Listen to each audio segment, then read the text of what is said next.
আসসালামু আলাইকুম ওয়া রাহমাতুল্লাহি ওয়া বারাকাতুহু। আমার প্রিয় দিনী বোনেরা, কেমন আছেন আপনারা? আশা করছি মহান আল্লাহ সুবহানাহু ওয়া তাআলার অশেষ রহমতে আপনারা ভালো আছেন এবং ঈমানের সাথে রমজান বা নফলের রোজাগুলো পালন করছেন। বোনেরা, আজকে আমি এমন একটি বিষয় নিয়ে কথা বলবো যা আমাদের অনেকেরই মনের গোপন ব্যথা। অনেক সময় লজ্জায় আমরা কাউকে জিজ্ঞেস করতে পারি না, আবার সঠিক উত্তর না জানার কারণে ভেতরে ভেতরে এক ধরনের অপরাধ বোধ কাজ করে। বিষয়টি হল, রোজা রাখা অবস্থায় যদি ভুলবশত বা ঘুমের কারণে আমার ফজর বা জোহরের নামাজ কাজা হয়ে যায়, তাহলে কি আমার রোজাটা নষ্ট হয়ে গেল? আমার এই রোজার কি আর কোনো মূল্য নেই? আমাদের অনেক বোন আছেন যারা সাহারি খেয়ে ফজর পড়ার নিয়ত করে শুয়েছিলেন, কিন্তু ক্লান্তির কারণে বা অ্যালার্ম না বাজার কারণে যখন ঘুম ভাঙল, তখন দেখলেন সূর্য উঠে গেছে। তখন তাদের মনে হয়, হায় আল্লাহ, আমি নামাজই পড়তে পারলাম না, সারাদিন না খেয়ে থেকে লাভ কি? শয়তান তখন কানে কানে ফিসফিস করে বলে, তোর তো সব শেষ, নামাজই হলো না, আবার কিসের রোজা? এই হতাশায় অনেকে হয়তো রোজাটা আর পূর্ণই করতে চান না। প্রিয় বোন, থামুন। নিজেকে দোষারোপ করার আগে বা হতাশ হওয়ার আগে আসুন জানি আমাদের রব মহান আল্লাহ এবং তার রসুল সাল্লাল্লাহু আলাইহি ওয়াসাল্লাম এ ব্যাপারে কি বলেছেন। ভুল হওয়া আর গুনাহ করা এক জিনিস নয়, আর নামাজ কাজা হলেই রোজা বাতিল হয়ে যায়, এই ধারণাটি কতটুকু সঠিক? আজকের ভিডিওতে আমরা হানাফি মাঝহাবের বিশুদ্ধ কিতাবাদি এবং সাহি হাদিসের আলোকে জানব রোজা রাখা অবস্থায় নামাজ কাজা হলে আসলে কি করণীয়। ইনশাল্লাহ, আজকের আলোচনা আপনার মনের অনেক বড় একটি বোঝা নামিয়ে দেবে। তাই অনুরোধ থাকবে, ভিডিওটি না টেনে শেষ পর্যন্ত দেখুন। হয়তো এই একটি মাসালা আপনার বা আপনার পরিচিত কোনো বোনের ইবাদতের জীবনকে বদলে দিতে পারে। মূল আলোচনায় যাওয়ার আগে আমাদের একটি বুনিয়াদী বিষয় বুঝতে হবে। ইসলাম ৫টি স্তম্ভের ওপর দাঁড়িয়ে আছে। এর মধ্যে ঈমানের পরই নামাজের স্থান এবং এর পরই রোজার স্থান। নামাজ এবং রোজা দুটিই আল্লাহ ফরজ বিধান। মহান আল্লাহ পবিত্র কুরআনের নামাজের কথা যেমন বলেছেন, রোজার কথাও তেমনি গুরুত্ব দিয়ে বলেছেন। কিন্তু মনে রাখবেন, শরীয়তের দৃষ্টিতে প্রতিটি ইবাদত স্বতন্ত্র বা আলাদা। উদাহরণস্বরূপ, ধরুন আপনি একটি সুন্দর বাগান করছেন, সেখানে গোলাপ ফুলের গাছও আছে, আবার জবা ফুলের গাছও আছে। এখন যদি কোনো কারণে গোলাপ গাছে ফুল না আসে, তার মানে কি এই যে আপনাকে জবা গাছটিও কেটে ফেলতে হবে? না। ঠিক তেমনি নামাজ হলো একটি স্বতন্ত্র ফরজ ইবাদত, আর রোজা হলো আরেকটি স্বতন্ত্র ফরজ ইবাদত। অবশ্যই মুমিন হিসেবে আমাদের টার্গেট হলো আমরা নামাজও পড়ব, রোজাও রাখব, কারণ যার নামাজ নেই তার দিনের খুঁটি নড়বড়ে। রাসূলুল্লাহ সাল্লাল্লাহু আলাইহি ওয়াসাল্লাম বলেছেন, বান্দার কিয়ামতের দিন সর্বপ্রথম নামাজের হিসেব নেওয়া হবে। সুনানে নাসাই। কিন্তু এর মানে এই নয় যে নামাজের ঘাটতি হলে রোজার অস্তিত্বই থাকবে না। আমাদের বুঝতে হবে, ১. ইচ্ছাকৃত নামাজ ছাড়া এটি ভয়াবহ কবিরা গুনাহ, এর জন্য তওবা করতে হবে। ২. অনিচ্ছাকৃত কাজা হওয়া, যেমন ঘুম বা বিস্মৃতির কারণে, এখানে মাসালা ভিন্ন। তাই প্রথমেই মন থেকে এই ভয় দূর করুন যে নামাজ কাজা হয়েছে বলে রোজা রাখার আর কোনো দরকার নেই। না বোন, আল্লাহ তাআলা আপনার প্রতিটি নেক আমলের আলাদা আলাদা প্রতিদান দেবেন। এখন আসি মূল প্রশ্নে। রোজা রাখা অবস্থায় নামাজ কাজা হয়ে গেলে কি রোজা ভেঙে যায়? হানাফি মাঝহাবের ফুকাহায়ে কিরাম এবং জামহুর আলেমদের সর্বসম্মত মত হল যে না, নামাজ কাজা হয়ে গেলে রোজা ভাঙে না। কেন ভাঙে না? আসুন একটু সহজ করে বুঝি।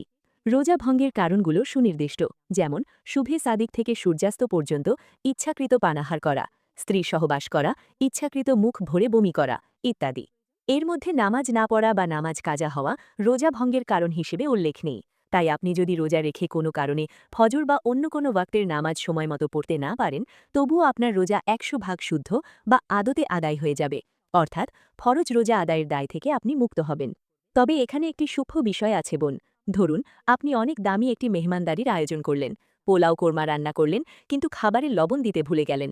মেহমান হয়তো খাবারটা খাবেন, পেটও ভরবে, কিন্তু খাবারের আসল স্বাদ বা তৃপ্তি কি তিনি পাবেন?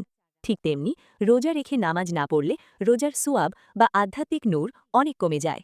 নামাজ হলো রোজার সৌন্দর্য, কিন্তু মাসালার দিক থেকে আপনার রোজাটি ভঙ্গ হবে না। আপনাকে এই রোজাটি আর পরবর্তীতে কাজা করতে হবে না। তাই শয়তান যদি আপনাকে ধোঁকা দেয় যে নামাজ তো পড়তে পারিসনি, এখন খেয়ে ফেল, খবরদার এই ফাঁদে পা দেবেন না। রোজা চালিয়ে যান এবং নামাজের ঘাটতি পূরণ করার চেষ্টা করুন। এখন প্রশ্ন হল, নামাজ কাজা হয়ে গেছে, এখন আমি কি করব? রোজা রাখা অবস্থায় কি নামাজের কাজা পড়া যাবে, নাকি ইফতারের পর পড়তে হবে? হানাফি মাঝহাবের মাসালা অনুযায়ী এর স্পষ্ট সমাধান হল, ১. যত দ্রুত সম্ভব কাজা আদায় করা। নামাজ কাজা হয়ে গেলে স্মরণ হওয়ার সাথে সাথে বা ঘুম থেকে ওঠার সাথে সাথে তা আদায় করা উত্তম। হাদিস শরীফে এসেছে, রাসূলুল্লাহ সাল্লাল্লাহু আলাইহি ওয়াসাল্লাম বলেছেন, যেই ব্যক্তি নামাজ পড়তে ভুলে গেল বা ঘুমিয়ে রইল, তার কাফফারা হল যখনই তার স্মরণ হবে তখনই সে নামাজ পড়ে নেবে। সাহি মুসলিম। তাই আপনি রোজা রাখা অবস্থায় বলেই যে কাজা নামাজ পড়া যাবে না এটা ভুল ধারণা, বরং রোজা রেখেই আপনি কাজা নামাজ পড়ে নেবেন। ২. নিষিদ্ধ সময়গুলো এড়িয়ে চলা। তবে বোন মনে রাখবেন ৩টি সময় কোনো নামাজ, কাজা বা নফল পড়া জায়েজ নেই। ১. সূর্য যখন উদিত হয় সূর্য ওঠার সময় থেকে প্রায় ১৫-২০ মিনিট পর্যন্ত। ২. সূর্য যখন ঠিক মাথার ওপর থাকে, দ্বিপ্রহর বা জোয়াল। ৩. সূর্য যখন অস্ত যায় সূর্যাস্তের আগ মুহূর্তে, যখন সূর্যের দিকে তাকালে চোখ ধাঁধায় না। এই ৩ সময় ছাড়া দিনের বা রাতের যে কোনো সময় আপনি কাজা নামাজ পড়তে পারেন। ৩. নিয়ত কিভাবে করবেন? অনেকে নিয়ত নিয়ে জটিলতায় ভোগেন। খুব সহজভাবে মনে মনে বা মুখে নিয়ত করবেন, আমি আল্লাহর ওয়াস্তে আজকের ফজরের কাজা নামাজ আদায় করছি, ব্যাস এতটুকুই যথেষ্ট। আরবিতেই নিয়ত করতে হবে এমন কোনো বাধ্যবাধকতা নেই। উদাহরণস্বরূপ, ধরুন আপনার ফজরের নামাজ কাজা হয়েছে, আপনি সকাল ১০টায় ঘুম থেকে উঠলেন, তখন সূর্য পুরোপুরি উঠে গেছে, তাই নিষিদ্ধ সময় পার হয়ে গেছে। আপনি সাথে সাথে অজু করে ফজরের ২ রাকাত ফরজ নামাজ কাজা পড়ে নেবেন। ফজরের সুন্নাতের কাজা জোহরের ওয়াক্তের আগে পড়লে পড়া যায়, তবে ফরজটাই মুখ্য। এতক্ষণ আমরা বললাম অনিচ্ছাকৃত ভুলের কথা, কিন্তু আমাদের অনেক বোন আছেন যারা অলসতা করে রোজা রাখেন ঠিকই, কিন্তু নামাজ পড়েন না, বা ভাবেন নামাজ পড়ে নেব। বোন আমার, বিষয়টি খুবই সংবেদনশীল। ইচ্ছাকৃতভাবে নামাজ ছেড়ে দেওয়া কুফরি বা শিরকের কাছাকাছি পর্যায়ের অপরাধ বলে অনেক মুহাদ্দিসগণ মত দিয়েছেন। যদিও হানাফি মাঝহাবে তাকে কাফির বলা হয় না, কিন্তু সে ফাসিক বা বড় গুনাহগার গণ্য হয়। রাসূলুল্লাহ সাল্লাল্লাহু আলাইহি ওয়াসাল্লাম বলেছেন, বান্দা এবং শিরক ও কুফরের মধ্যে পার্থক্য হল নামাজ ত্যাগ করা। সাহিহ মুসলিম। ভাবুন তো, আপনি আল্লাহের হুকুম মানার জন্য না খেয়ে কষ্ট করছেন, রোজা রাখছেন, অথচ সেই একই আল্লাহের সবচেয়ে বড় হুকুম নামাজ অমান্য করছেন। এটা কি আল্লাহের সাথে বেয়াদবি হয়ে যাচ্ছে না? যদি ইচ্ছাকৃতভাবে নামাজ কাজা হয়ে যায়, তাহলে করণীয় হল দুটি। ১. খাঁটি দিলে তওবা করা, আল্লাহের কাছে লজ্জিত হয়ে কান্নাকাটি করা এবং ওয়াদা করা যে আর এমন হবে না। ২. কাজা আদায় করা, তওবার পাশাপাশি ওই নামাজটি কাজা পড়ে নেওয়া। মনে রাখবেন, আল্লাহ পরম দয়ালু। আপনি যদি সত্যিই লজ্জিত হয়ে ফিরে আসেন, আল্লাহ আপনাকে ফিরিয়ে দেবেন না। কিন্তু রোজা রাখছি, নামাজ না পড়লেও চলবে, এই মানসিকতা রাখা ঈমানের জন্য মারাত্মক ক্ষতিকর। আমি জানি আমাদের মা বোনদের জীবনটা কত চ্যালেঞ্জিং, বিশেষ করে রমজান মাসে। আপনাকেই সাহরি তৈরি করতে হয়, সবাইকে খাওয়াতে হয়। ছোট বাচ্চা থাকলে তো কথাই নেই, সারা রাত হয়তো বাচ্চাকে খাওয়াতে গিয়ে বা কান্না থামাতে গিয়ে আপনার চোখেই ঘুম আসেনি। ফজরের সময় শরীরটা হয়তো আর চলছিল না, চোখ লেগে গেছিল, অথবা অসুস্থতার কারণে আপনি উঠতে পারেননি। প্রিয় বোন, ইসলাম ধর্মটি সহজ। আল্লাহ তাআলা বলেছেন, আল্লাহ কাউকে তার সাধ্যের বাইরে কষ্ট দেন না। সূরা বাকারা ২৮৮। আপনার যদি সত্যিই ওজর থাকে, শারীরিক অক্ষমতা থাকে, বা ছোট বাচ্চার কারণে অনিচ্ছাকৃত ঘুমিয়ে পড়েন, তাহলে আল্লাহ আপনার নিয়ত দেখছেন।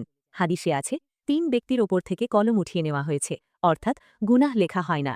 তার মধ্যে একজন হল ঘুমন্ত ব্যক্তি, যতক্ষণ না সে জাগ্রত হয়। তাই অতিরিক্ত ডিপ্রেশনে ভুগবেন না, আপনি একা নন। অনেক সাহাবী বা বুজুর্গদের জীবনেও মাঝে মধ্যে এমন ঘটনা ঘটেছে যে তারা সফরে ক্লান্ত হয়ে ঘুমিয়ে পড়েছিলেন এবং সূর্য ওঠার পর ফজর পড়েছিলেন।